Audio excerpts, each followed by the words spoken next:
नाम जानवी शर्मा है। मैं कक्षा छठी में पढ़ती हूँ। मेरे स्कूल का नाम केंद्रीय विद्यालय नंबर 3 है। आज मैं स्वच्छता की समस्या के लिए प्रोटोटाइप बनाने के कुछ विचार दे रही हूँ। प्रोटोटाइप का नाम स्वच्छता की। प्रोटोटाइप का उद्देश्य स्वच्छता की समस्या का समाधान करने के लिए एक आसान और प्रभावित तरीका प्रदान करना।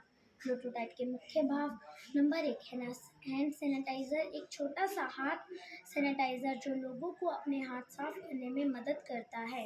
नंबर 2, मास्क, एक मास्क जो लोगों को धूल और अन्य प्रदूषकों से बचाता है। नंबर 3, साफ करने वाला स्प्रे, एक स्प्रे जो सतहों को साफ करने में मदद करता है। नंबर 4, कूड़ा कचरा बिन, एक छोटा सा कूड़ा कचरा बिन जो लोगों को कूड़ा कचरा सही तरीके से निपदा में मदद करता है।